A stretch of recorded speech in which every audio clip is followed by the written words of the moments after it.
Gusto kong isipin na tama ka ng pinapanigan. Dahil dapat nasa tama ang isang abogado. Tayong tagapagtanggol ng mga naaapi. Ng pinagkaitan ng katarungan. Sana tama ka din, Attorney Almadal. Sorry, Attorney. Hindi ko maiwasang hindi tingnan eh.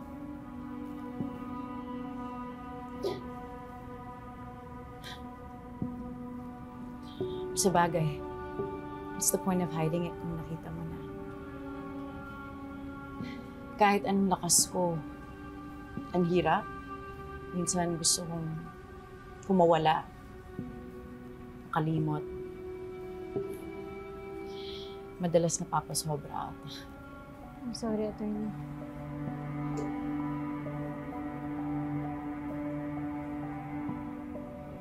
Survivor ako ng rape. I was raised as a strong woman.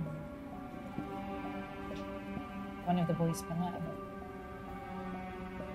Pero minsan, hindi mo maiwasan may mga pagkakataong may taong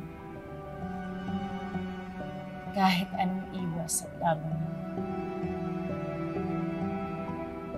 Kukunin nila yung kapangyarihan mo at manghihina ka. Pagsasamantalahan ka. He was a colleague, a friend, until he betrayed me. Napakulong ko siya. Kasakit siya at doon siya namatay. Akala ko nakaganti na ako. But the trauma is still here. And my body haunting me. Kaya nagagawa kong saktan ng sarili. I'm sorry to hear that, Attorney. Ganito ang pakiramdam ng pinhabol ng walang magawa. Maraming kaso ng ganitong krimen sa kababaihan, Attorney Matias.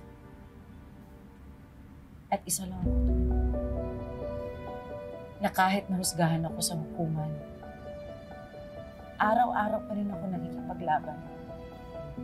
Minsan nananalo, madalas natatalo pa rin. Kaya araw-araw ako nakikipaglaban.